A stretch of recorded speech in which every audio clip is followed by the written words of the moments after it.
sur table. Une émission proposée par Hype FM.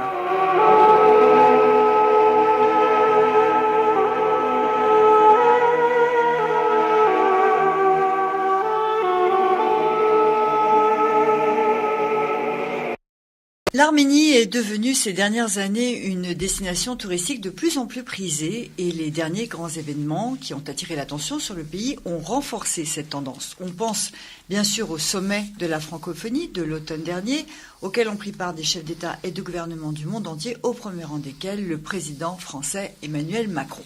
Mais auparavant, l'Arménie s'était retrouvée sous le feu des projecteurs à la faveur de la révolution de velours et les reportages réalisés par les médias du monde entier ont permis de découvrir la richesse du patrimoine culturel, architectural et naturel du pays.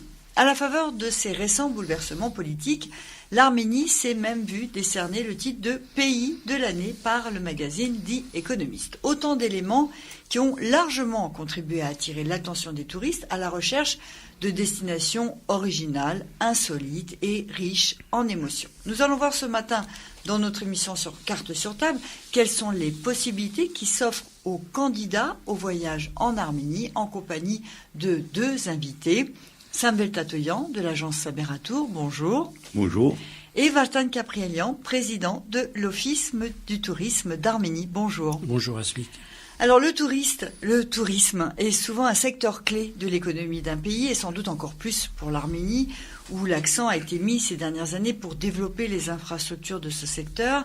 Et ceux qui se sont rendus ces derniers temps dans le pays peuvent attester de son accroissement et de sa modernisation. De plus en plus de voyagistes proposent la destination Arménie dans leur catalogue, avec des offres permettant de découvrir le patrimoine architectural du pays ainsi que son environnement. Et c'est ainsi que de nouvelles formes de tourisme sont apparues pour attirer ceux qui veulent voyager autrement, avec notamment les séjours randonnées et nuits à la Belle Étoile avec vue sur le mont Ararat.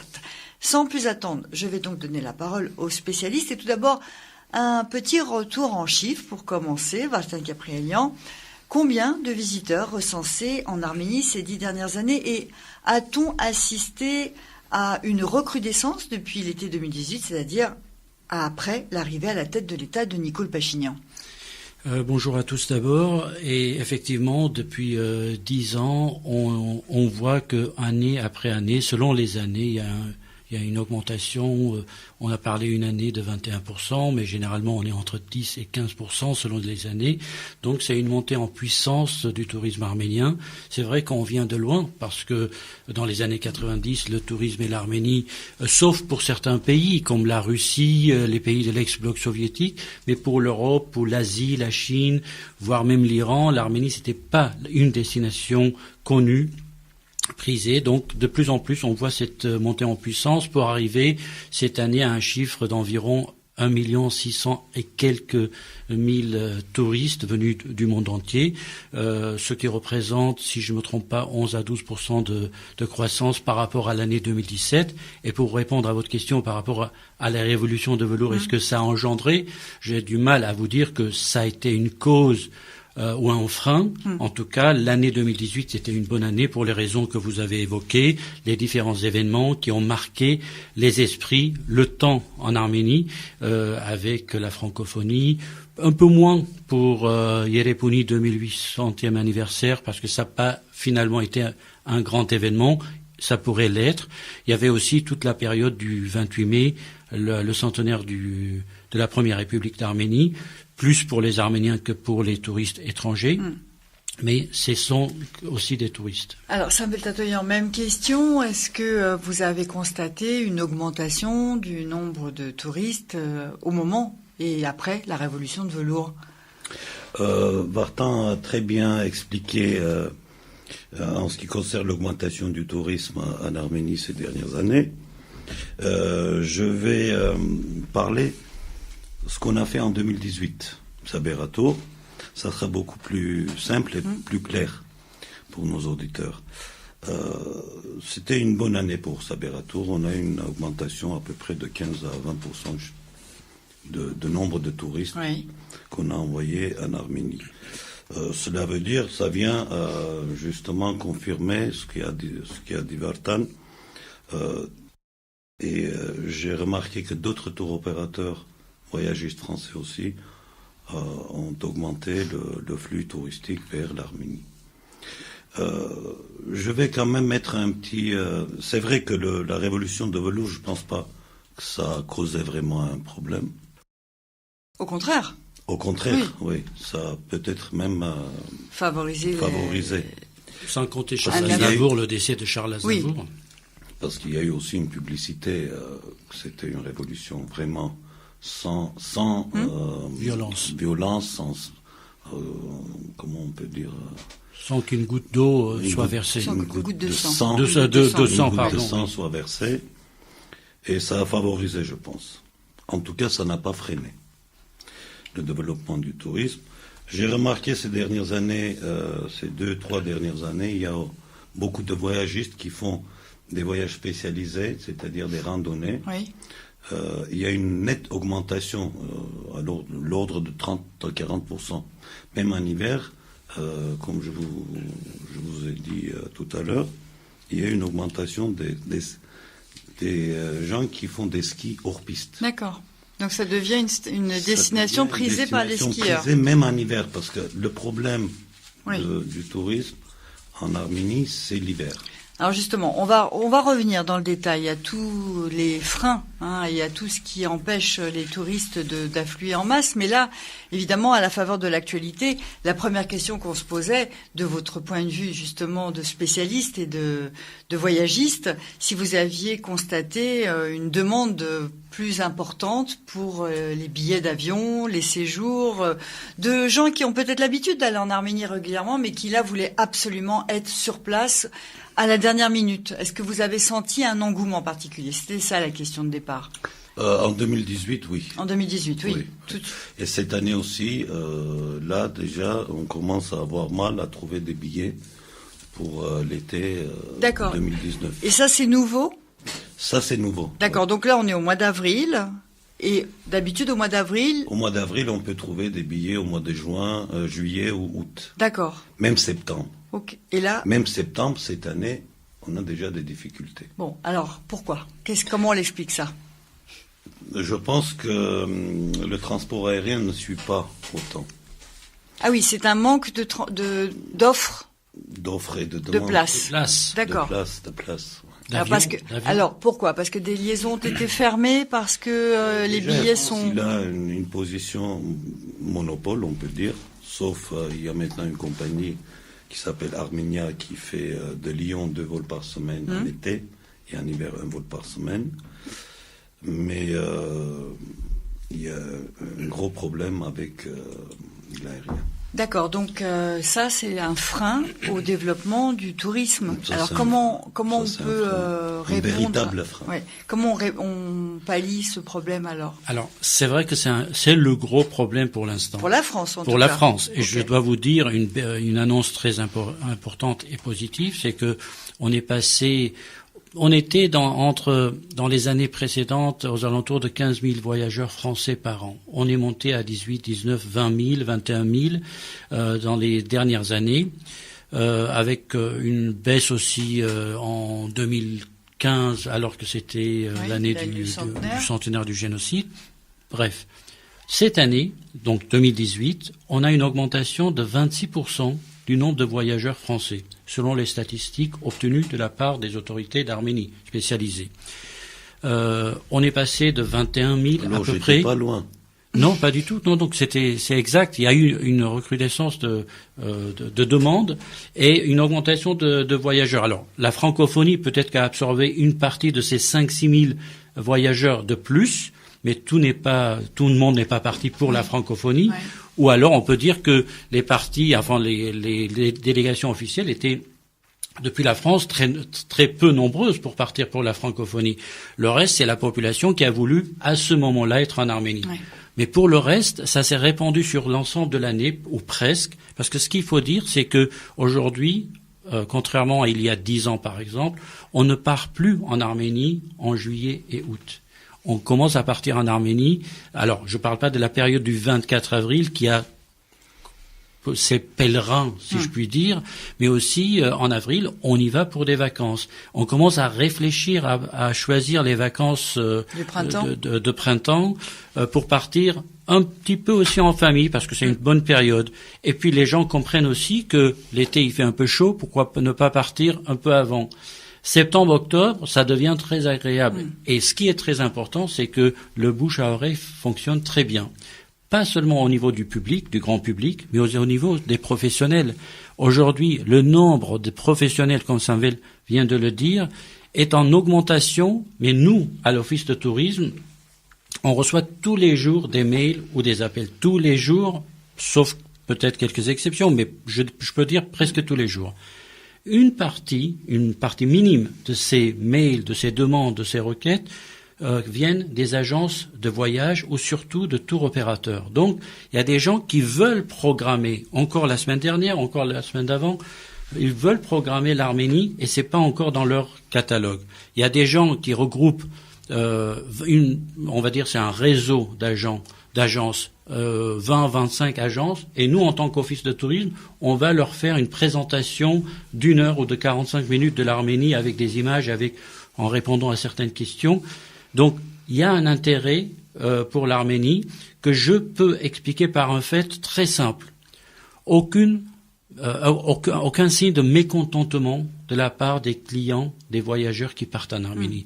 À leur retour, les gens sont très impressionnés, ravis d'avoir rencontré les gens qu'ils ont rencontrés sur place.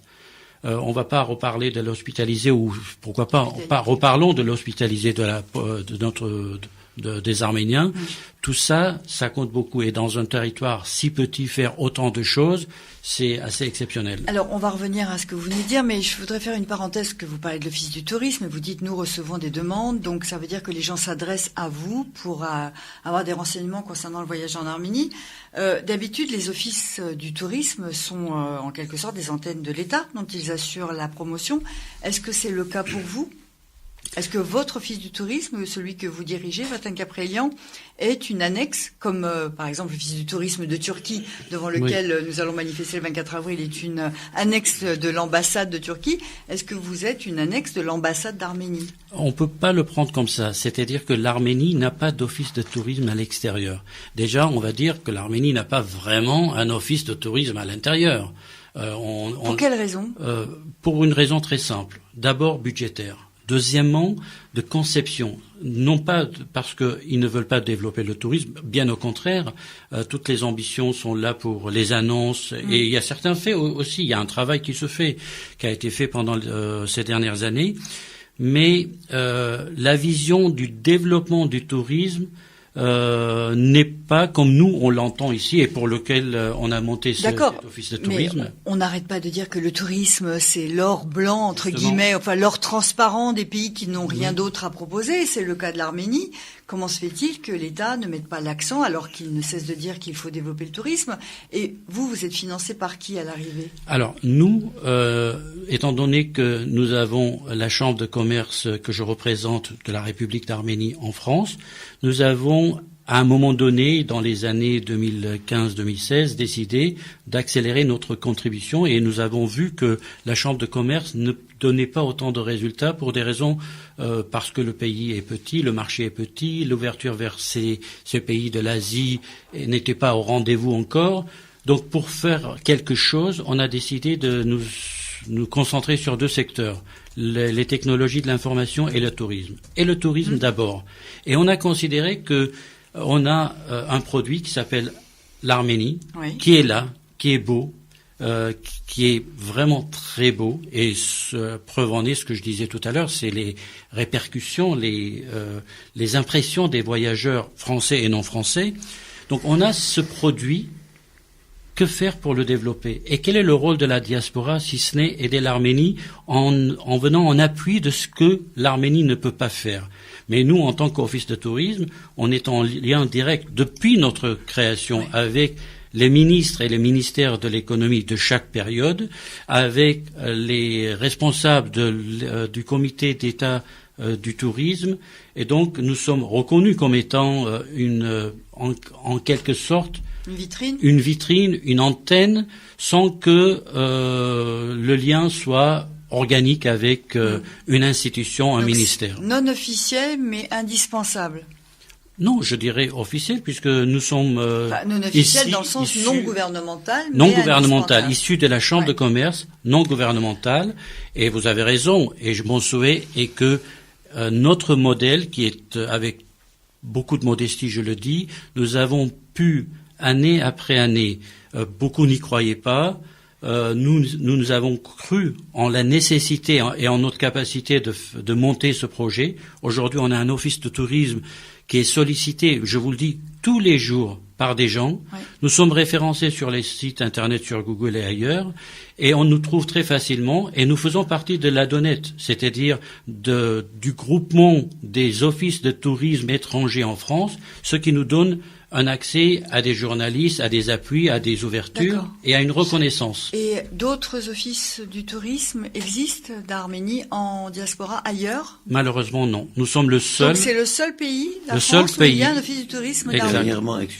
Dernièrement, Oui, ça à peut New être York, d'ailleurs. ils ont décidé d'ouvrir un office de tourisme arménien. Je ne sais pas si tu es au courant. Non, parce Je que suis ça pas au courant. ça paraît même paradoxal, parce que vous avez Il y a créé 2 mois, ici en 2016, Oui. et donc depuis, bon, il n'y a pas eu de petits frères, de petites sœurs. Alors nous-mêmes, on a l'ambition, et d'ailleurs dans ces jours à venir, nous serons à Bruxelles pour reproduire ce modèle en Belgique, au Luxembourg et bientôt à Genève. Donc pour les pays francophones. Et pourquoi les pays francophones? Parce que notre site, nous sommes un office de tourisme plutôt digital.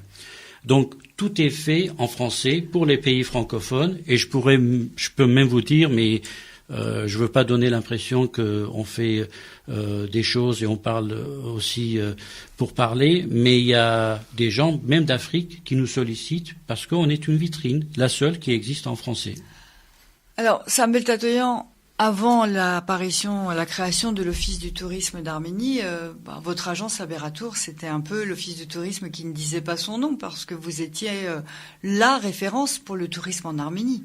Vous avez été pendant des années la seule agence qui proposait l'Arménie comme destination. Oui, pour pas mal de temps. Oui. Mais je voulais revenir sur ce que Vartan a dit. Il y a de plus en plus de voyagistes qui veulent Et justement, mettre dans leur catalogue ou dans leur brochure Arménie. vous étiez le seul interlocuteur pour tous ces gens-là jusqu'à présent. Maintenant, pourquoi ils mettent aussi? Oui. Pourquoi il y a une augmentation? Parce qu'ils combinent des circuits maintenant. Ils font Arménie-Géorgie, ils font Arménie-Iran, Géorgie-Arménie-Iran, Arménie-Turquie. Ça aussi, ça aide. Bien sûr, à développer le tourisme en Arménie. C'est pas uniquement l'Arménie. Parce que quand ils ont ouvert l'Iran pour le tourisme, il y a eu un influx énorme de France. Ça nous a aidé aussi. Parce que les voyagistes qui faisaient Iran, ils ont remarqué qu'ils peuvent faire un combiné Arménie-Iran. D'ailleurs, maintenant, avec un gros tour opérateur, on essaye de combiner pour 2019, faire un circuit Arménie-Iran. Alors justement, vous, de votre point de vue de voyagiste, quel essor vous avez pu constater après la création de l'Office du tourisme? Est-ce que ça vous a donné plus de visibilité? Est-ce que vous avez eu des gens qui sont venus en vous disant, voilà, on a découvert l'Arménie à travers l'Office du tourisme, on voudrait venir aussi en Arménie, qu'est-ce que vous nous proposez? Je ne peux pas vous dire ni pour ni contre, parce que je travaille pas, je suis pas au comptoir. Oui. Donc vous n'avez pas accès directement aux visiteurs et aux visiteurs. clients en premier. Mais moi, je pourrais dire, si vous permettez, Samuel, que c'est pas Aberratour qui va avoir, qui va porter les fruits de notre travail. C'est plutôt les autres qui ont besoin. Non, je veux dire, Aberratour, vous l'avez dit, vous n'en avez pas besoin. Et déjà. L'office de tourisme qui était là, et moi j'ai beaucoup de gratitude pour le travail qui a été fait par Aberratour, par toute l'équipe, par Levon Bardassarian, parce que vous avez mis, au moment où personne ne parlait de l'Arménie, j'ai envie de le dire, et c'est important de le dire, c'est Aberratour qui a été la vitrine de l'Arménie. Donc tout le monde connaît Aberratour, et c'est pas nous, quand on vient nous voir, on envoie les gens vers des agences ou d'Arménie ou de France. C'est selon le besoin, selon la demande, etc. Et souvent, on envoie vers Saberatou comme étant une agence de confiance. Et c'est très important. Mais aujourd'hui, c'est les petits, c'est les nouveaux, pas forcément les petits, c'est les nouveaux qui mettent l'Arménie dans leur catalogue, qui ont besoin beaucoup plus d'entendre parler de l'Office de tourisme parce que leur clientèle est complètement nouvelle et qui font découvrir justement cette destination. C'est pas le cas de Saberatou. Alors justement, rentrons dans le vif du sujet. Qu'est-ce qu'on propose aux voyageurs qui veut se rendre en Arménie et qui a envie de voyages insolites, original, chargés d'émotions, avec des sensations fortes, qui aime la nature, qui veut bien manger, qui veut bien dormir, qui veut se promener, se reposer. Voilà, qu'est-ce qu'on lui propose? Quels sont les divers types de voyages? Bon, je vais commencer, après je vais... Allez-y, ça va être Justement, c'est une question vraiment très intéressante parce que de plus en plus de gens qui veulent aller quelque part, bon, pour nous notamment en Arménie, et de ne pas suivre des groupes. Voyage original. Original, comme vous avez dit, très très bien. Et ces derniers 2-3 ans, je remarque qu'il y a de plus en plus de personnes qui veulent, entre amis, 6 personnes, 10 personnes, 12 personnes maximum, qui veulent aller en Arménie, mais pas rester à Yerevan, aller dans les villages, aller chez les habitants. Et j'ai remarqué qu'il y a de plus en plus de demandes comme ça. Et surtout, les voyagistes qui font comme Bartan a dit, et comme il reçoit beaucoup de demandes maintenant, c'est surtout des voyagistes qui font des randonnées ou des petits groupes de 10 à 12 personnes. Ça se développe très très rapidement. Parce que les gens, ils ne veulent plus faire partie d'un groupe qui a 20-25 personnes. Donc c'est ça. Même en hiver, comme je vous ai dit, ils font maintenant des skis hors piste en Arménie. J'étais le 9 et 10 mars, j'ai rencontré des gens, des Français, de Strasbourg, de je ne sais pas où encore, des gens qui venaient faire hors piste en Arménie. Ils vivaient chez l'habitant. Et contrairement au ski classique, le hors-piste va jusqu'au mois d'avril. Ça a l'avantage. Oui, en Arménie, c'est ça l'avantage. Peut-être que aussi en Arménie, le ski en piste est peut-être plus réduit parce qu'il n'y a pas vraiment de station de ski et de... Oui, il y a une station. Pour l'Arménie, c'est une belle station. Oui, mais de pistes vraiment équipées, voilà. Qu'on connaît en France. Oui, mais les Français vont en Arménie, c'est pas pour faire... Oui, mais justement... Voilà, il n'y a pas... C'est ça. Oui, mais permettez-moi de dire, il est très intéressant de voir l'Arménie autrement par rapport au ski. C'est-à-dire que j'ai un certain pouvoir d'achat, j'ai un long week-end, je pars le mercredi, je fais 2 journées de ski en Arménie, je passe un samedi à Yerevan et je rentre le dimanche. C'est aussi une forme, c'est un attrait, mais c'est vrai que... alors qu'en France, et là c'est pas pour tout le monde, ça peut être pour un Arménien ou pour quelqu'un qui va joindre l'utile à l'agréable, mais on peut partir de Yerevan faire du ski et rentrer le soir. Donc même un jour, comme vous le possible. dites, c'est bien pour quelqu'un qui veut joindre l'utile à l'agréable, qui partirait pour des raisons professionnelles ou familiales pour aller rendre visite précisément à ce moment-là quelqu'un qui va aller skier une journée, parce que passer un week-end de ski Non, mais on Arménie, est d'accord. C'est pour ça que j'ai dit c'est pour les gens qui ont un certain pouvoir d'achat, ils peuvent se permettre de faire un petit... Bon, l'essentiel c'est de souligner qu'il y a possibilité d'aller faire du ski en Arménie pour les amateurs de poudreuse et de hors-piste, et ça c'est quand même quelque chose de nouveau. Années, je disais que c'est presque fini. À chaque fois, on faisait la publicité, nos églises, et on pouvait pas vraiment attirer beaucoup de monde. Là, on a vraiment plusieurs possibilités. Il y a le lac Sevan, il y a au nord, ça s'appelle le village Yenokavan. Ils font des choses énormes, et leur principale clientèle, c'est de Russie. Pourquoi pas ne pas faire la publicité de Yenokavan, qui est de plus en plus... Comme sport extrême, etc. Le zipline. Oui. Donc, ce qui est intéressant, ça répond globalement à cette question de ce qu'on peut offrir. L'offre, elle est très variée. On a une nature qui est très belle. On a une gastronomie, franchement, les gens sont ravis de manger ce qu'ils mangent en Arménie. Et d'ailleurs, la gastronomie est de plus en plus travaillée, elle est de plus en plus adoucie, adaptée aux normes européennes. C'est pas comme avant. Et puis, au niveau de l'esthétisme de l'assiette, on fait beaucoup attention. Et puis, en Arménie, franchement, on a des cafés et des restaurants, surtout à Yerevan, mais pas que, qui sont dont on peut rêver ici en France, bien sûr, par leur décoration. Tout à fait, qui sont agréables à l'œil et également dans l'assiette. Alors, il y a la nature, le lac Sevan, enfin plein de choses. On connaît l'Arménie. Il y a l'hospitalité. Là, je disais tout à l'heure, on va pas revenir à l'hospitalité du peuple arménien, mais franchement si, parce que c'est comme un peu l'Orient. Partout, on peut être hospitalier, mais il y a quelque chose de plus attachant en Arménie que je suis incapable de mesurer et d'expliquer, mais les Français en parlent. Et tout ça fait la beauté de l'Arménie. Mais autre chose, c'est que dans un seul circuit de 9, de 12 jours, on peut voir des lieux d'archéologie.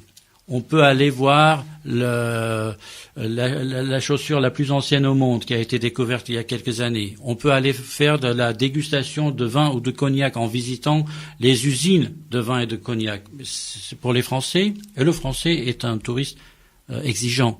Donc on a un choix assez large. La nature, les distances ne sont pas très... Au maximum, on a 200, 220 kilomètres. En voiture, contrairement par exemple à l'Iran, où il faut faire des milliers de kilomètres pour atteindre une autre destination. Donc c'est très intéressant, c'est moins fatigant, c'est très important aussi, parce que parmi notre public, il y a beaucoup, pas que, mais beaucoup de personnes d'au-delà de 60 ans. Donc le confort et les petites distances, ça compte aussi pour le bien-être des touristes. Alors justement, pour pouvoir visiter tout un pays, il faut pouvoir dormir ici et là. Où en est l'offre d'hébergement en Arménie aujourd'hui? Est-ce que vous arrivez à proposer des circuits avec des vraies pauses où il ne faut pas revenir à Yerevan à chaque fois? D'ailleurs, nos derniers circuits, c'est des circuits comme ça. Ils peuvent rester dans d'autres endroits que Yerevan. Parce qu'avant, c'était en 90, 95. On faisait à chaque fois aller-retour. Maintenant, ils peuvent rester partout. Partout. Dans toute l'Arménie, il y a moyen de trouver un hébergement. Quand c'est des groupes plus de 20, 25 personnes, là, de temps en temps, dans certains endroits, c'est pas encore possible. Alors, c'est à l'hôtel ou chez l'habitant? Maintenant, chez l'habitant, à l'époque, quand on disait chez l'habitant, c'est-à-dire tu vis dans une petite chambre qui est juste à côté de la chambre de paysans. Maintenant, dans la plupart des gîtes, qu'on appelle des gîtes en français, chez l'habitant, c'est des gîtes où il y a chaque chambre, c'est comme une chambre d'hôtel. D'accord. C'est sanitaire et tout. D'accord, donc des vrais gîtes. Des vrais gîtes. Ah oui, donc il y a vraiment, effectivement, un progrès au niveau de l'hébergement. Il y a plus de 150 comme ça. D'accord. J'ai amené aujourd'hui un catalogue arménien. On va le montrer à la caméra, comme ça nos auditeurs vont pouvoir le voir. Alors, ce qu'il faut dire également par rapport au B&B, chez l'habitant, il y a eu un effort d'investissement personnel.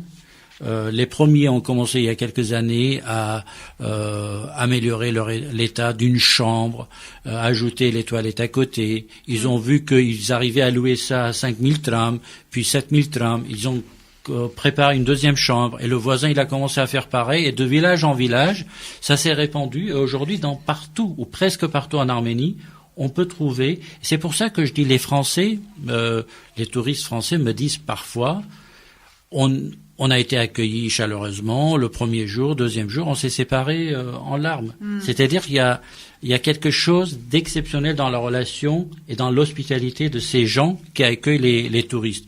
Ils partent avec eux faire le marché, alors qu'ils ne sont pas obligés. Ils leur offrent des choses qu'ils ne sont pas obligés d'offrir. Donc c'est une relation aussi humaine qui s'instaure. Ils font le dolman ensemble, j'ai des photos.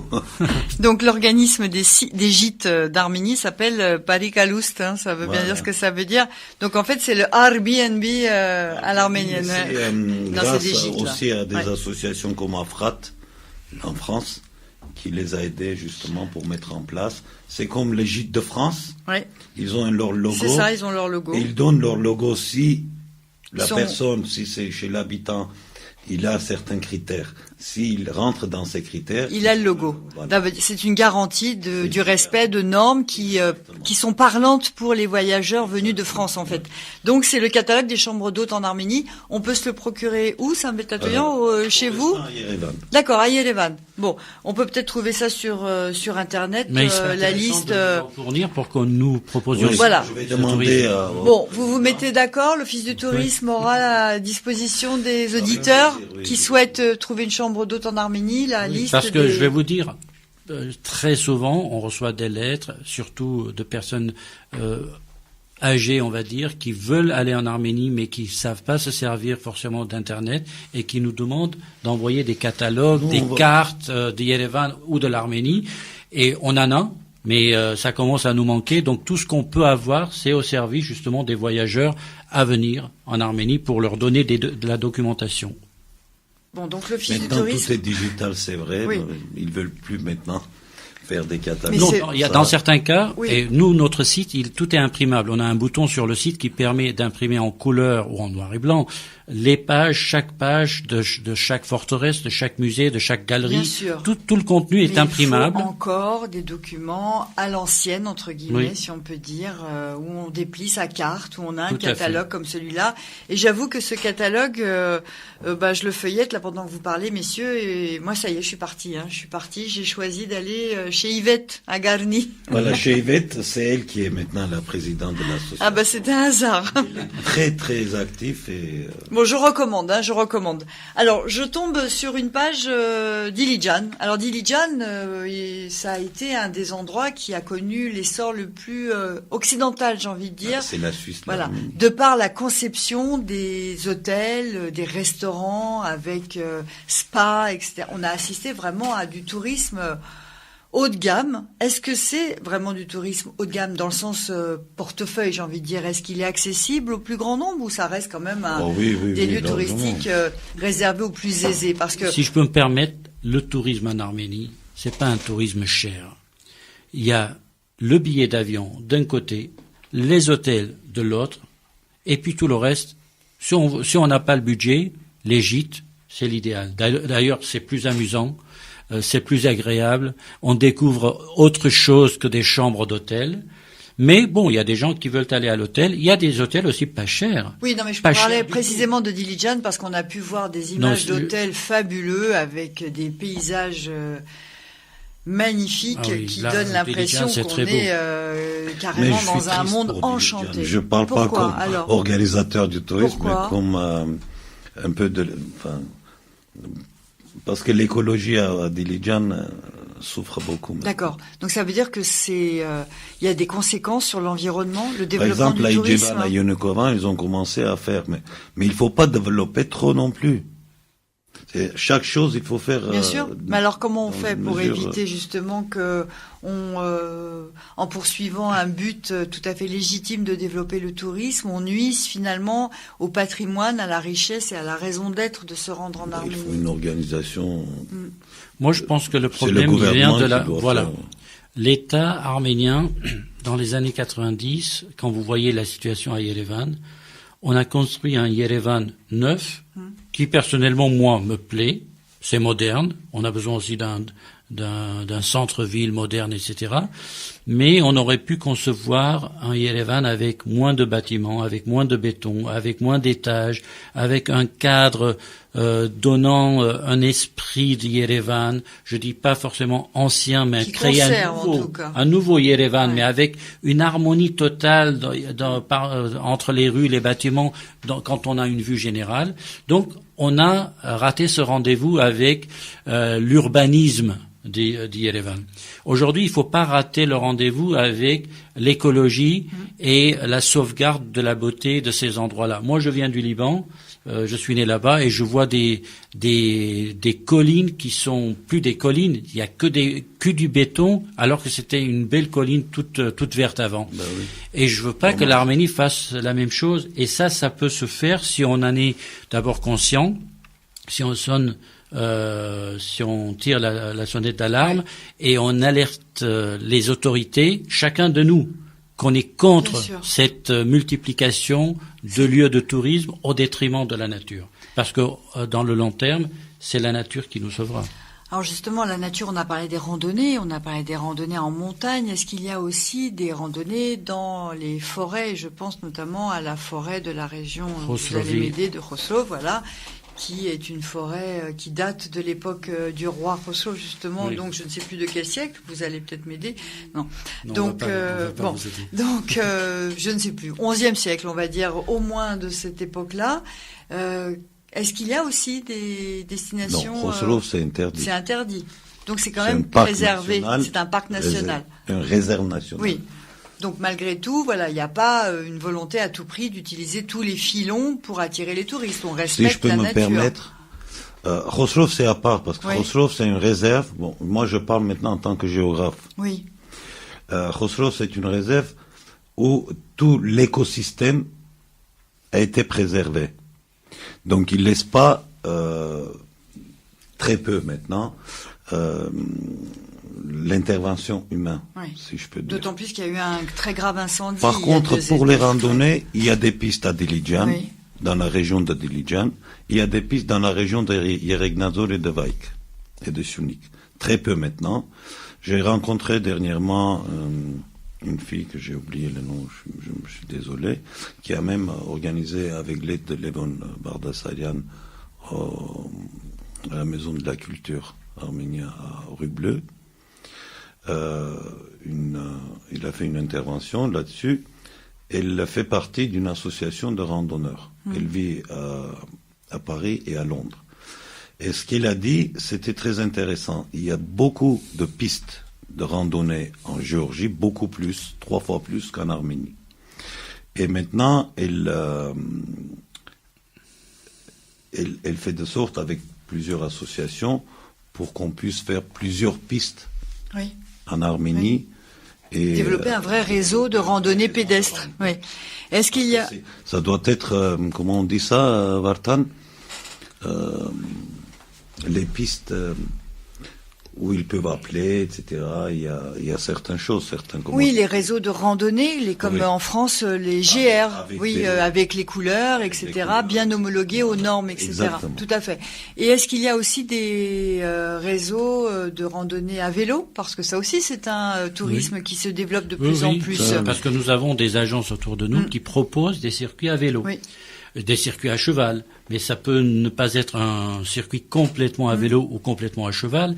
C'est pour ça que je vous disais tout à l'heure, je vous parlais de la variété et de la richesse d'un circuit qui est possible de composer pour une clientèle qui veut ne pas faire une seule chose. En 12 jours, je parlais d'archéologie, ça n'intéresse peut-être pas tout le monde, l'équitation, un jour... on peut, s'il y a des enfants, faut pas oublier les enfants, parce que quand on parle de tourisme en Arménie, on pense que pour les jeunes, il n'y a rien, c'est que pour le troisième âge. C'est pas vrai du tout. Les jeunes s'éclatent en Arménie. L'été, il y a Sevan, il y a toute cette ambiance de café, de loisirs. On a parlé des enfants, là. Alors, là, on est sur les non, jeunes. Les jeunes, il y a toute cette ambiance de loisirs, de café, de rencontres. Yerevan devient, pendant 2-3 mois, un lieu, je sais pas comment décrire ça, où tout le monde se rencontre. Oui, c'est valable pour les jeunes, effectivement, mais pour les enfants, parce que vous disiez pour les enfants. Pour les enfants, on a le Aqua Park, par exemple. On a des piscines. On a de l'équitation, je pense à des activités ludiques qui peuvent accompagner le séjour, parce que quand on est en famille, il faut satisfaire tout le monde. Et c'est pas forcément facile. On n'est pas à la plage pendant 7 jours où la maman va se mettre sous le soleil, où le papa va boire sa bière et puis les enfants vont se baigner. C'est pas ce tourisme-là, l'Arménie. Donc, il faut composer avec pour toute la famille. Donc, on a toutes ces possibilités. Donc, ce que vous voulez dire, c'est que on peut très bien aller passer 1 semaine ou 2 en Arménie, comme on le ferait dans un autre pays du bassin méditerranéen, mais que au lieu de rester pendant 2 semaines à bronzer sans rien faire, on peut en plus découvrir des choses, se faire plaisir, s'enrichir, diversifier ses et activités. Vivre des émotions. Vous l'avez dit tout à l'heure. Vivre des émotions parce que partout, partout, il y a de l'émotion en Arménie. Et surtout être en Arménie, quoi. Surtout être en Arménie, ça c'est pour les Arméniens. Oui. Le fait d'être. Là, on s'adresse principalement quand même aux touristes arméniens, là, quand Pas Mais moi. il y a de plus en Non, mais là, dans le... même jusqu'à Artsakh. Oui. Bien sûr, mais là, dans le cadre de cette émission, nos auditeurs sont majoritairement arméniens, donc c'était plutôt à leur intention que je disais être en Arménie. Ont une responsabilité et un devoir également, je pense, c'est de devenir les ambassadeurs du tourisme arménien, parce que aider le tourisme arménien, c'est non seulement aider économiquement le pays, mais c'est aussi combattre l'exil, c'est-à-dire le départ des gens. Parce que quand ils voient arriver les villageois, un certain nombre de touristes par an pour les gîtes, pour chez l'habitant, pour refaire une chambre, ils ont plus envie de partir en Russie parce qu'ils ont déjà fait un investissement. Et ils voient comment ils peuvent vendre, je donne toujours cet exemple, qui sa pastèque, qui son lavache, qui ses produits de la terre, et puis le miel, et puis ça donne des raisons de rester, de cultiver la terre. Donc on vend, et puis on reçoit des gens de l'étranger, de l'extérieur, avec des cultures différentes, des mentalités différentes. Donc l'arménien qui n'a jamais vu peut-être Yerevan est en interaction avec des étrangers qui lui apportent quelque chose. Et puis je vous dirais même plus que ça, pour la cause arménienne. Tous les touristes français, anglais, allemands qui partent en Arménie, ravis de leur séjour, vont devenir à leur manière des représentants de cette petite Arménie qu'ils ont découverte un jour.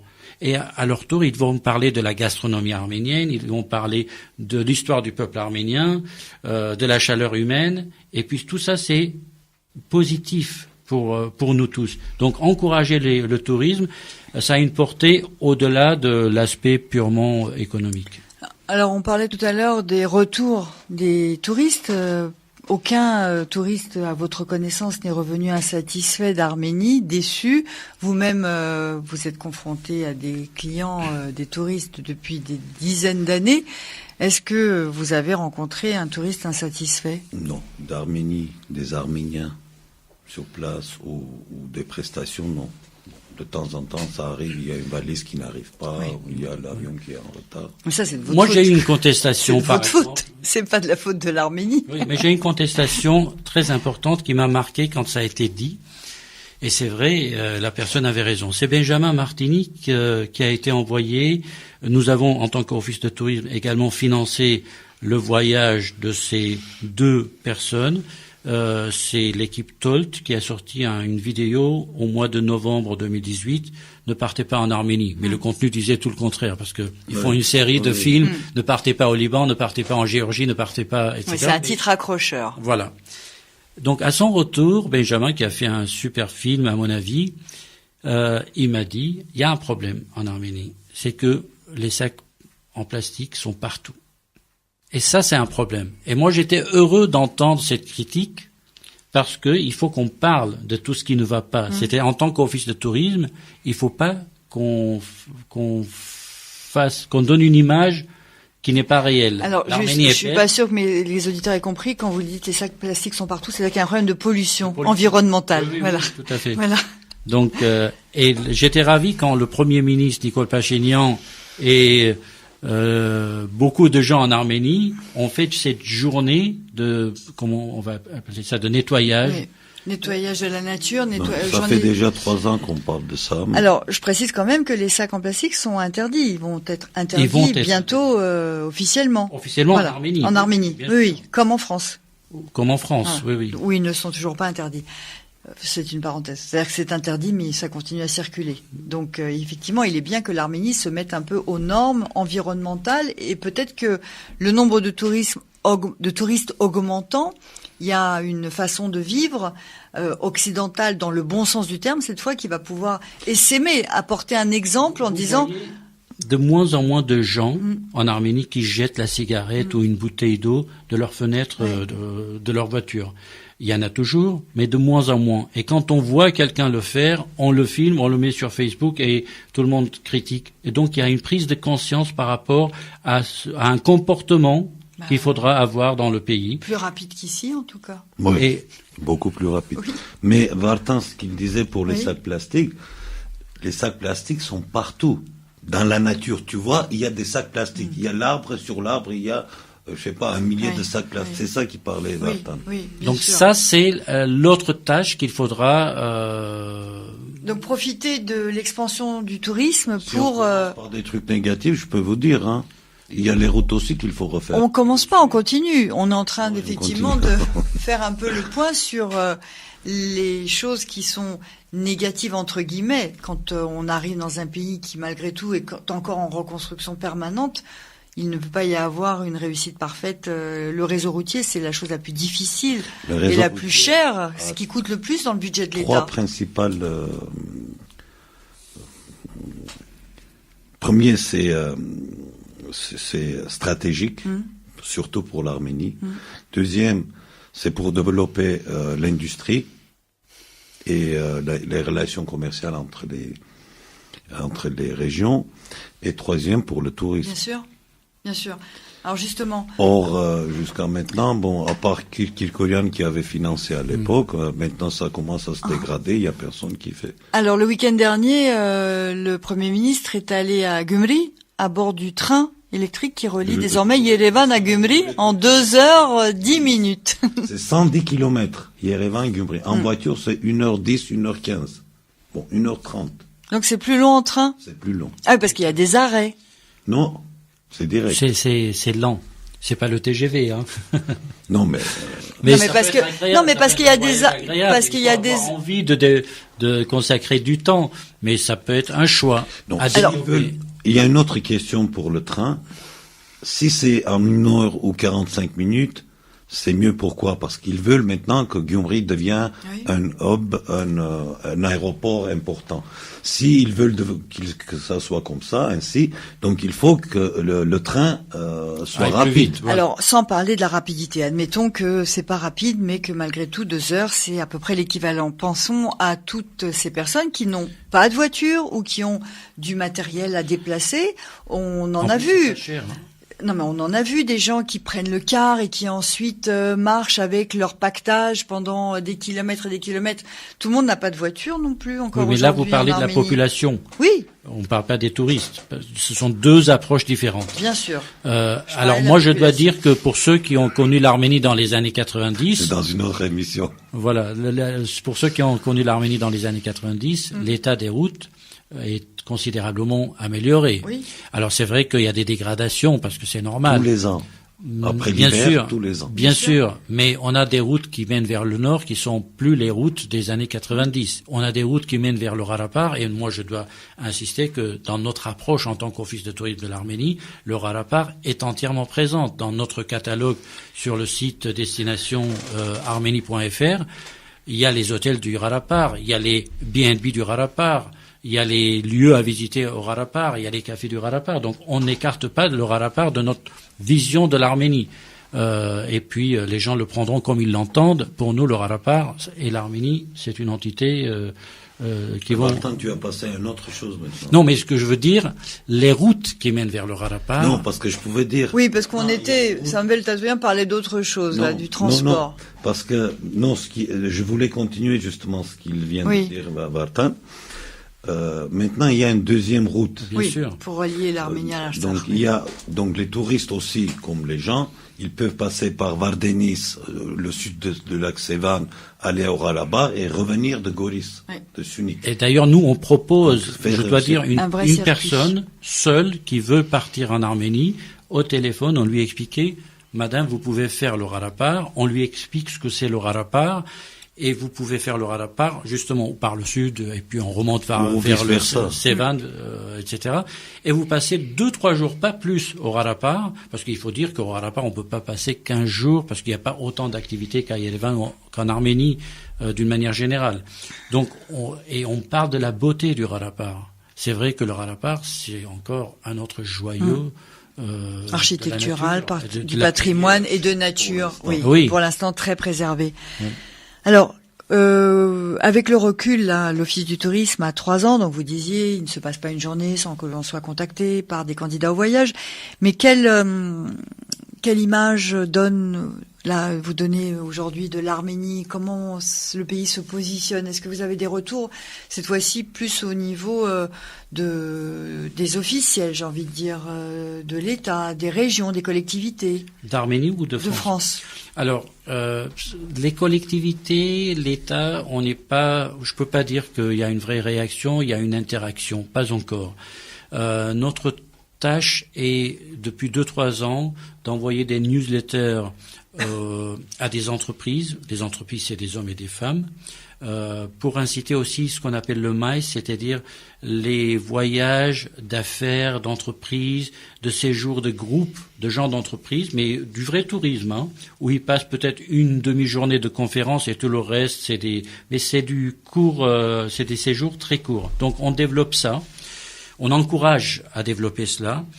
On envoie des newsletters aux agences de voyage, même si ce sont des agences de voyage qui dépendent de réseaux, parce que ce sont des approches différentes. On apporte de la formation. Alors la formation, elle est très importante parce que ce qui se passe, c'est un peu à l'avantage de l'Arménie. Pendant quelques années, il y a eu des guerres au Proche-Orient, la situation en Turquie, la fermeture de l'Iran, ouverture plus fermeture. Donc les gens cherchent des destinations authentiques, plus sûres d'abord. Deuxièmement, aller ailleurs, parce que même quand on a fait le Maroc pendant quelques années, on veut voir autre chose, probablement. Et donc il y a des gens qui partent en Thaïlande, Sri Lanka ou ailleurs. Mais c'est très loin. L'Arménie, c'est à 4h30 de Paris. À Lyon, depuis Lyon, un peu plus. Donc, à 4h30 de la France, ce sont des distances moyennes. Okay ? Donc, c'est très important d'inciter les gens pour leur dire, en une semaine, l'aller-retour ne vous prendra pas 2-3 jours complets. C'est déjà moins fatigant. Et puis, notre approche est vis-à-vis beaucoup plus des professionnels et le grand public. Alors l'image, je pense que l'Arménie a une très belle image, mais confidentielle. C'est-à-dire encore, oui. On a encore beaucoup de travail à faire. On est très loin du compte et on peut vraiment, si on travaille et si on nous soutient, parce qu'on a besoin du soutien de tous, surtout en parlant de l'Arménie, en venant vers nous, en disant, moi je suis arménien, je suis dans une entreprise, on est 4 copains, on veut partir en Arménie, mais je sais pas quoi dire à mes copains pour les encourager à partir, donnez-nous des informations, nous on peut s'entretenir avec l'équipe, on peut aller les voir. Moi j'ai fait des voyages jusqu'en Strasbourg, Bourg-en-Bresse, pour aller rencontrer 30 personnes qui veulent partir en Arménie, et les gens qui s'occupent de ces 30 personnes prennent des souscriptions, ils ont rempli leur liste, parce que il faut savoir parler de l'Arménie, donner envie, et nous on aime ce pays, donc les gens ils sentent dans nos yeux qu'on est sincère vis-à-vis de l'Arménie, et on cache pas les réalités, même celles dont on a parlé tout à l'heure. Le négatif, on l'évoque également, pour prévenir aussi les touristes à voir ce qu'ils verront en réalité. Alors comment est-ce qu'on peut dire que l'Arménie reste une destination encore confidentielle quand les médias n'ont cessé de parler de l'Arménie tout le mois d'octobre, qu'il y a eu des articles, alors tout le mois d'octobre, pourquoi ? Avec le décès de Charles Aznavour, ensuite avec la francophonie, il y a eu pendant plusieurs jours le mot Arménie qui a résonné dans tous les médias.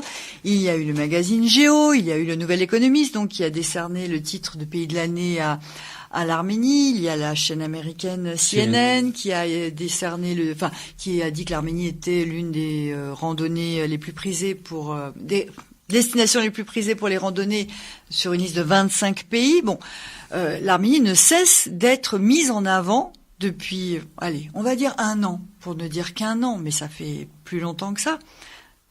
À quel moment on n'est plus confidentiel ? On peut dire que l'Arménie est un pays connu quand même aujourd'hui, oui. C'est plutôt c'est à Vartan de répondre, mais je suis mécontent de l'État français. Pour les journées de la francophonie qui sont passées en Arménie, qui sont très très bien passées, bon, à part peut-être les Arméniens, je sais pas, parce que sur ni France 2, ni TF1, ni sur d'autres chaînes, j'ai pas eu vraiment important, c'était à l'État de diffuser ça. Oui. C'était très important, déjà politiquement. Pas que ça se passe en Arménie, parce qu'il y a plusieurs pays francophones, etc. C'est important pour la France. Ça, j'ai pas compris. Vous avez l'impression qu'il n'y a pas eu de reprise vraiment dans les médias, d'accord? Je sais pas, Vartan. C'est vrai. Il n'y a pas eu. Mais sauf que ça marche pas comme ça. Ça marche pas comme ça. Les équipes. Ça, c'est une chose. Deuxième oui, chose. Ça, c'est, je me mécontent de l'État arménien. Oui. Pourquoi? Bon, s'ils n'ont pas assez de budget, ça je comprends, mais de temps en temps, ils peuvent mettre un peu de sous, et par exemple sur Euronews ou sur France 2, ou passer des publicités de 30 secondes, comme font, par exemple, l'Office du tourisme de Maroc, ou Azerbaïdjan. L'Irlande. Une des plus belles publicités touristiques. C'est ça. Pour le public, c'est ça. Bien sûr. D'accord. Donc, si on ne fait pas ça, on reste vraiment confidentiel. Et il faut demander à nos notables arméniens en France et l'organisation CCAF qu'ils fassent quelque chose. D'accord. Ça Donc, n'est tant impossible. J'ai pas raison. Oui, Non, tant non, qu'il n'y a pas de vraie publicité, vous voulez dire, de la vraie publicité ciblée, organisée. Alors on ne là, compte pas sur des événements. On parle de gros budgets pour remplir les métros, pour les magazines spécialisés ou non spécialisés surtout. J'ai juste dit 30 secondes à la télévision. Oui. C'est un gros budget, mais c'est un gros budget. Moi, je pense que c'est pas perdu. C'est pas parce qu'on n'a pas les gros budgets, on peut pas faire des choses. D'ailleurs, notre présence en tant qu'office de tourisme en France, c'est pour porter ce challenge, pour dire avec un tout petit budget, on peut commencer à faire bouger les choses, mais plus lentement et à long terme, bien entendu. Aujourd'hui, nous faisons partie de l'ADONET. L'ADONET, c'est le regroupement des agences des offices de tourisme des pays étrangers en France. Nous avons, par ce biais, un contact avec à peu près 220 journalistes, dont j'ai rencontré à la dernière occasion de la réunion 21 ou 22 journalistes. Ce sont des petites réunions de 10-15 minutes où chacun a envie et exprime son envie de partir en Arménie. Nous avons eu une demande d'une grande chaîne de télé qui voulait faire sur les traces du pape un voyage de pèlerinage en Arménie. Ça aurait été merveilleux, de 12 minutes en prime time, mais nous n'avons pas pu financer cela. Donc ce que je veux dire, c'est pas 300 000 euros qu'il fallait. Il fallait un petit montant. On a envoyé d'autres journalistes avec des petits budgets, mais on n'a pas envoyé le plus important, on ne pouvait pas. Ce que je veux dire, c'est que l'Office de tourisme, avec peu de moyens, peut apporter une solution alternative à la grande campagne. Et nous sommes en train aujourd'hui de trouver des sources de financement alternatives, justement pour pouvoir augmenter les budgets de l'Office du tourisme. Mais Martin, je parle pas de l'Office du tourisme. Bien sûr. Je parle de l'État qui finance. La Géorgie, il a financé, il passait pendant des 3-4 mois. La Géorgie, c'était magnifique. Et les gens, ils regardent Géorgie. Je suis entièrement d'accord. D'ailleurs, l'Arménie l'a fait avec Armavia il y a quelques années sur Euronews. C'était un spot assez bon. C'était un début. C'était peut-être pas le meilleur spot de Pardieu, je crois. Mais voilà, l'Arménie doit continuer. Et puis une campagne, c'est pas one shot. C'est tout le temps, toutes les saisons, tous les ans, pour ancrer l'Arménie dans les esprits des voyageurs. Alors, est-ce que c'est cette confidentialité qui... oui, je peux encore bien sûr, au contraire. Juste pour la confidentialité, en venant ici, j'ai pensé à une chose. Il y a 2 ans, mes fils, ils sont partis en Arménie. Ils ont emmené leurs copains français. Chacun a amené 2 amis français. Je pensais combien il y a de jeunes ou pas jeunes Arméniens en France. Si chacun emmène avec lui 2 ou 3 Français, ça va faire un chiffre. Bien sûr. Imaginez. C'est pour ça que j'appelle à la responsabilité de nos auditeurs pour tout simplement, et c'est une fierté de dire je suis originaire d'un pays fabuleux, merveilleux. Et c'est le cas. Et là, les copains vont revenir et comprendre pourquoi nous parlons de l'histoire, de notre civilisation, qu'on va à la découverte des émotions qui sont différentes de ce qu'on vit au quotidien dans cet Occident. Donc tout cela a une raison. La raison, c'est la terre qui est là-bas, la terre perdue et la terre qui existe sous nos pieds aujourd'hui. Et donc les copains et les copines ne comprendraient pas nos réactions si elles ne rentrent pas dans... Chers Arméniens, chers auditeurs d'AFPFM, amenez vos amis français en Arménie, s'il vous plaît. Organisez-leur des circuits. Si vous voulez des informations, vous contactez Saberatour ou l'Office du tourisme. D'ailleurs, vous donnerez les coordonnées, les sites mais web. Si vous ne contactez pas, c'est pas grave, mais allez. Allez-y. Alors, on va quand même aborder un peu un sujet qui fâche. Est-ce que c'est parce que l'Arménie reste confidentielle que les prix des vols des avions restent aussi élevés et c'est un frein réel au développement du tourisme? Parce que pour le prix d'un billet d'avion pour l'Arménie, on peut passer une semaine, alors c'est une comparaison qui vaut ce qu'elle vaut, mais on peut passer une semaine complète à l'hôtel. Arrêtez de dire ça. En Turquie ou au Maroc, maintenant, vous allez dire. Dans le bassin méditerranéen. Je suis entièrement d'accord, mais je vous laisse parler d'abord. Oui, c'est pas la même destination. Bon, il n'y a pas des charters déjà sur l'Arménie. Turquie, Maroc, etc., c'est surtout des charters et surtout pour aller à la mer. Tout à fait. Mais l'Arménie, c'est pas cette destination. Bien sûr, mais comment faire? Il y a un gros problème du transport aérien, c'est-à-dire Alors il paraîtrait que le prix élevé du transport est dû à des problèmes de logistique à l'aéroport, expliquait Eurnekian fils au Premier ministre qui l'interrogeait sur les raisons pour lesquelles le coût de l'aérien restait aussi élevé en Arménie. C'est l'un des aéroports les plus chers, ça c'est vrai.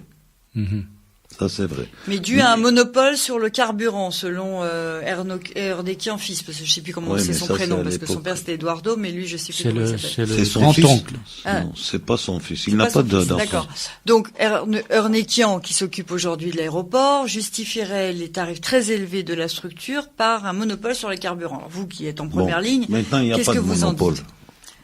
Comment explique-t-on le fait que les billets d'avion pour l'Arménie restent si élevés? C'est en cause ou c'est pas les il y a dans le budget de l'aérien ça pose problème. Le problème c'est qu'il y a l'offre et la demande. Oui. On peut partir au mois de février ou de mars à 300 € de Paris via Ukraine. Comme quoi, c'est pas une question de carburant. Ou bien on peut partir avec Air France, je sais pas, 300, 350, on peut trouver en basse saison. C'est la haute saison qui pose le problème. Maintenant, au mois de janvier, si vous voulez acheter un billet direct Paris-Yerevan avec Air France, c'est minimum 600, 650 €. Au mois de janvier. Pour l'été, vous voulez dire? Pour l'été. Parce qu'ils savent que juillet, août, c'est la haute saison. En plus, maintenant, il y a beaucoup de conférences, il y a beaucoup d'événements en Arménie, et ça aussi, ça augmente la demande. Ouais. Donc l'offre n'est pas... Bon, maintenant, il y a une nouvelle pour Lyon. Jeune... non, Lyon, il peut pas vraiment... Mais il n'y a pas de compagnies qui vont concurrencer Air France pour le Paris-Yerevan. Il commence à 300 €. Parce que là, si je ne me trompe pas, il devient presque plus intéressant de se débrouiller pour rejoindre une autre capitale européenne et de partir d'une autre capitale européenne pour se rendre en Arménie. Oui, parce que là, de France, c'est vraiment hors de prix par rapport à la Belgique ou l'Allemagne. Je vais vous dire franchement, si on n'a pas de bébés dans les bras ou si c'est pas des personnes âgées, c'est pas très difficile de faire. Je veux dire, il faut avoir envie de faire 2 avions, tout simplement. Il faut se dire, c'est pas grave, je ferai 2 avions parce que ça prend pas beaucoup de temps. Vous allez à Moscou avec Aeroflot et vous partez 1 heure et quart après. À peine vous avez pris un café, si vous avez eu le temps de prendre un café, vous êtes déjà dans le 2e avion et vous arrivez la nuit. Alors après, c'est embêtant. Avec Air France, vous arrivez à 8h30 du soir, vous pouvez déjà avoir un dîner à Yerevan. Avec les autres, vous arrivez en pleine nuit, donc il faut gérer tout ça. Mais vous économisez pas mal si vous êtes en plus en groupe. Donc c'est possible. Mais moi, j'ai remarqué autre chose. On fait une fixation sur des destinations de masse où les prix de l'avion, de l'hôtel, de la bouffe, de la piscine Rien du tout. Donc c'est du tourisme de masse. Oui. L'Arménie, c'est une autre forme de tourisme, une autre destination, bien sûr, de culture, de curiosité. Et si vous comparez avec un voyage que j'ai fait en Afrique il y a quelques mois, eh bien, il faut voir les prix pour aller au Togo ou au Bénin. C'est très cher. C'est 3-4 fois plus cher avec Air France. Alors, évidemment. Avec des escales, vous êtes déjà à 2 fois plus cher. Il n'y a pas de diaspora togolaise en France qui peut exprimer un souhait de faire baisser les prix. Parce que là, il y a quand même, vous dites c'est la loi de l'offre et la demande, mais il y a quand même beaucoup d'Arméniens en France. Beaucoup de demandes, donc ils augmentent les prix, tout simplement. Oui, mais il n'y a que... J'ai fait des réunions avec Air France. Je suis allé les voir. Je pense que Levon Bardasarian les a rencontrés avant moi parce qu'on m'en a parlé. Et on a parlé de cette situation qui est inacceptable pour nous. Alors, même si on peut comprendre la logique économique d'Air France, mais pour nous, ça reste inacceptable. Vous avez un monopole. Donc, puisque vous avez un monopole, vous nous imposez des prix très, très élevés. Vous avez peut-être pas raison en disant que ça freine le tourisme. Preuve en est, il n'y a plus de place. Tout est rempli, donc ça freine pas autant le tourisme, mais ça peut avoir un impact même pas sur la durée du séjour, parce que plus c'est cher, plus vous voudrez rester plus longtemps pour amortir le prix du billet. Donc c'est pas un vrai frein, mais c'est quand même, je veux pas dire des mots sévères, mais inacceptable d'imposer par le fait du monopole ces prix-là. Alors que quand Armenian Airlines, je crois, sont entrés sur le marché, eh bien Air France a baissé les prix un petit peu. Malgré tout, les Arméniens de diaspora, enfin de France, sont pris en otage par la compagnie nationale française. C'est une réalité. En vol direct, oui, bien sûr. Ben, quand on veut partir dans les conditions les plus confortables, en général, on prend un vol direct. Bon, si on veut partir pour une semaine. Mais il faut une concurrence. Il faut une concurrence. Alors, à quand la concurrence? On a entendu parler de... Moi, je suis parti avec Air France. Oui. Eh ben, imaginez, c'était complet. 9 mars. Retour. Pareil. Moi, je suis parti au mois de janvier ou février. C'était complet aussi. Je veux dire, tout le temps, c'est complet. Sauf qu'en été, il y a plus d'avions. Il y a 4 vols et Alors, actuellement, c'est combien de liaisons hebdomadaires? 2. 2, hein, en hiver. À partir d'avril. En hiver, c'est 2. Oui. C'est ça. 2 allers-retours. Le souhait, c'est que l'Arménie, non pas seulement pour la France, pour Paris, mais puisse avoir sa compagnie aérienne nationale. Alors, de préférence publique, mais pourquoi pas privée? Parce que le privé, ça ne veut pas dire que c'est une compagnie nationale, c'est une compagnie privée. Alors mais ça peut avoir un titre national. Alors il a été question de la... Comme Air France, le pays peut avoir... Il est presque pas. Je dirais c'est important pour la sécurité, à quelques égards, pour l'Arménie d'avoir ces avions. Hein. Il a été question il y a quelque temps de l'arrivée sur le marché d'une compagnie à bas prix. Est-ce que vous confirmez? Ryanair. Oui. Alors, vous confirmez? Je confirme pas. Bon, c'est elle qui a dit. C'est la directrice du département de l'aviation civile arménien. C'est pas son job d'amener une compagnie. Ce qu'elle a dit d'ailleurs. Mais low cost de l'Europe, déjà je crois pas au low cost. Je vais vous dire, Czech Airlines, qui faisait avant une liaison de 3 vols par semaine, ou 2 vols ou 3 vols par semaine, c'était pas rentable, ils ont arrêté. Et quand le gouvernement les a demandé, le gouvernement arménien, ça je sais un peu, donc je vous raconte cette histoire, a demandé de revenir sur le marché arménien. Ils ont dit, vous nous payez vous nous donnez tant de sommes pour qu'on soit au moins pas rentable, mais qu'on soit quitte. On revient. Voilà. Maintenant, Ryanair, en général, en France, il a des dotations des régions et des départements pour venir tel ou tel endroit. En Arménie, 4h30 de vol, c'est de point à point, ils disent, c'est-à-dire d'un point à l'autre. Air France, il a beaucoup de transit. Une compagnie à Bakou, il fait de point à un autre point. Il n'a pas de transit. Donc, il doit être sûr que sur l'Arménie, de tel point, par exemple, de Paris, il ne peut pas faire, je ne pense pas qu'Air France va le laisser. Mais de Beauvais. De Beauvais, par exemple, il doit être assuré que de Beauvais, il va remplir l'avion. Sinon, il va pas le faire. Donc c'est pas gagné. Puis de toute façon, il y a eu beaucoup de grincements dedans quand on a su que Ryanair pouvait rentrer sur le marché arménien. Et je ne sais pas si c'est de Beauvais ou de Londres. Ouais, en plus. Bon, alors en conclusion, parce que cette émission arrive à son terme. En conclusion, je vais vous dire pour low cost, par exemple en Géorgie, c'est très développé. Ouais. Mais je pense que l'État géorgien il paye, ça c'est sûr. Quand d'un aéroport de Londres qui est au Combovet, ils font à 220 € aller-retour, pas Tbilissi, Koutaïssi. Donc je connais quelqu'un qui a pris l'avion, il a dit j'ai pas payé trop cher, c'était 220 €.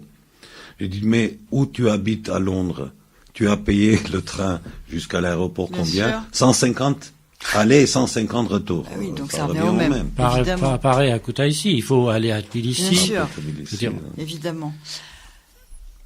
Donc pour conclure, alors aujourd'hui on peut dire que l'Arménie commence vraiment à sortir la tête hors du lac Sevan, si on peut dire. C'est un pays qui a montré qu'il avait des atouts, qui se fait connaître de plus en plus. La croissance, elle est exponentielle, c'est stable. Enfin, je veux dire, oui. Elle progresse en permanence, année après année. Il y a une hausse continue du nombre de touristes. On peut estimer que ça ne peut que progresser plus encore, d'autant plus que il y a tous ces événements politiques qui ont donné un coup de jeune, on va dire, au pays, un coup quelque chose de moderne. Ne sont pas très attirants pour les touristes parce que les touristes pour les jeunes touristes. Pour les plus jeunes, mais en tout cas, quand on voit les blogueurs qui se sont réunis en Arménie, le congrès des blogueurs européens, etc., ça a quand même remué. Un événement. Oui, pour les technologies de l'information au mois d'octobre, c'est un grand événement, mais le grand public n'entendra pas parler de ce. Est-ce que vous avez entendu parler de ce même événement, le congrès des technologies de l'information, quand il a eu lieu en Mexique il y a quelques années? Mais il faut penser public par public, pas le. Voilà. Oui. Mais il faut arrêter de penser le grand public, mais peut-être penser public par public, oui, des groupes. Mais il y a quand même 1000 personnes qui vont être présentes à cet événement. Oui, bien sûr. C'est très important. Et c'est vrai que l'Arménie, on l'appelle aujourd'hui la Silicon Mountains. Donc le fait que beaucoup de jeunes sont dans le high-tech, etc., c'est un atout aussi touristique. Évidemment, je l'admets. L'Arménie a vécu des événements politiques sans secousse majeure. Ça aussi, c'est positif, je l'admets. Mais tout ça, ça fait pas de la communication pour le tourisme. Alors en conclusion, comment on doit communiquer, sur quel aspect précis en particulier il faut mettre l'accent? Alors d'abord, il faut voir que l'hôtellerie se développe en Arménie. On a des hôtels de différentes catégories, du luxe vers le moyen et le bas de gamme. Donc tout existe et ça se développe et c'est rentable.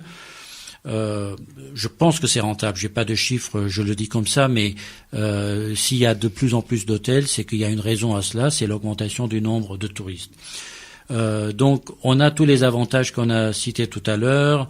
On a des musées, on a plein de choses qu'on n'a pas évoquées, mais que j'invite nos auditeurs à aller sur le site, donc destination-arménie.fr, et vous avez plein d'informations sur tous ces aspects-là.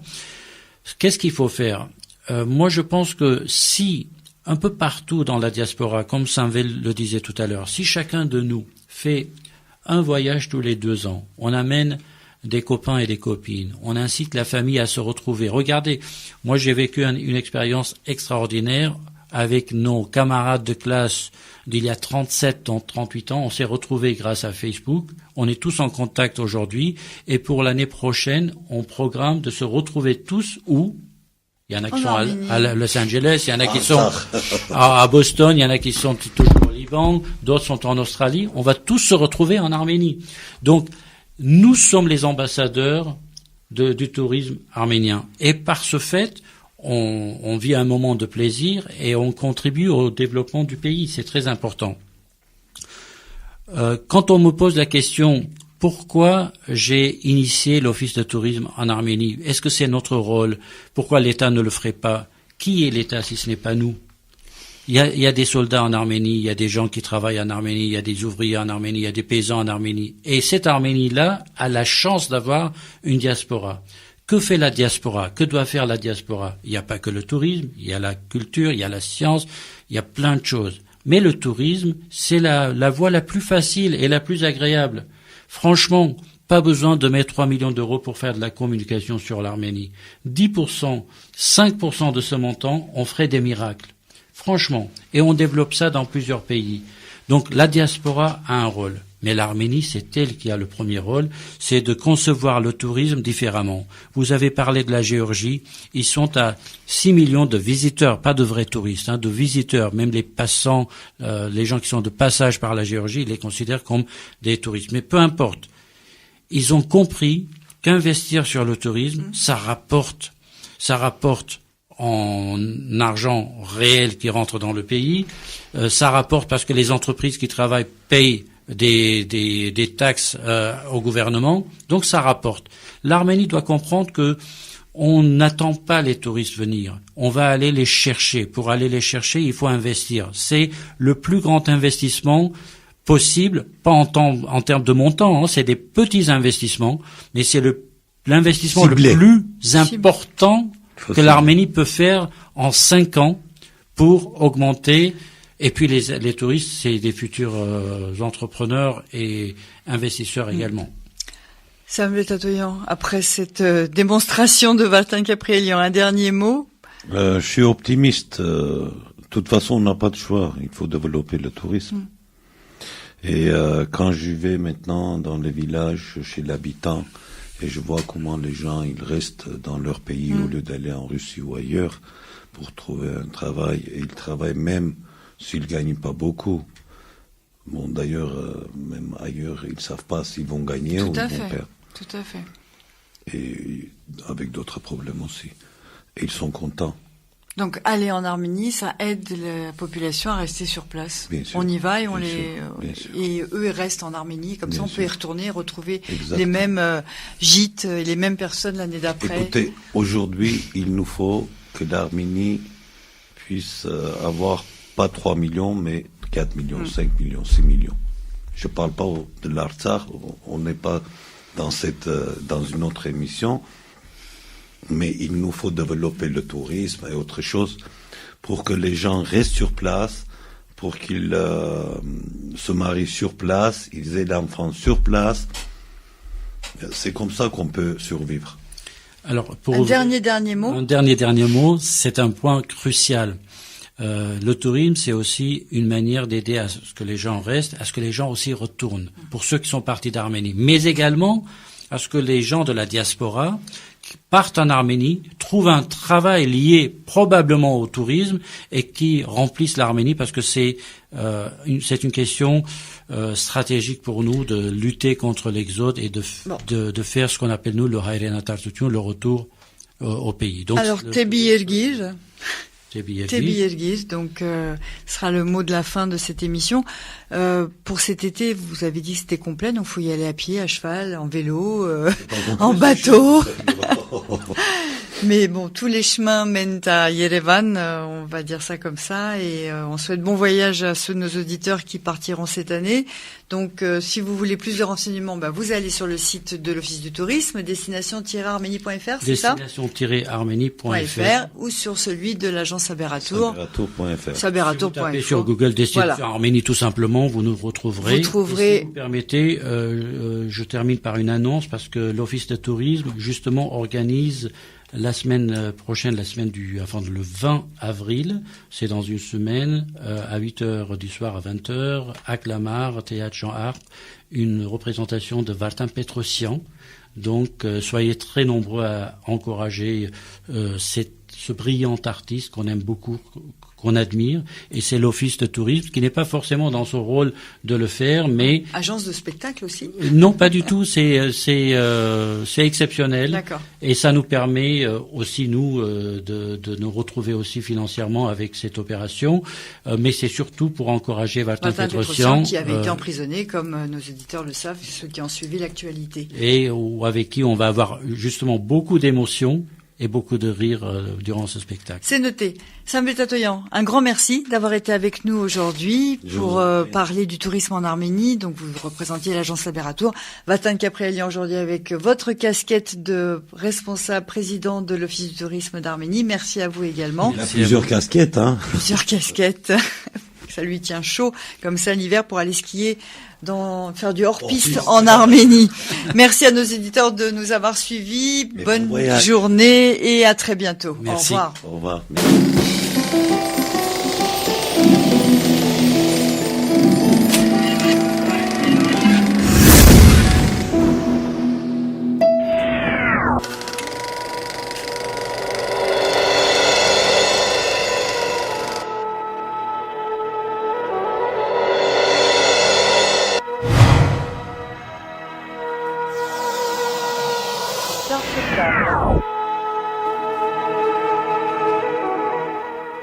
Une émission proposée par Hype FM.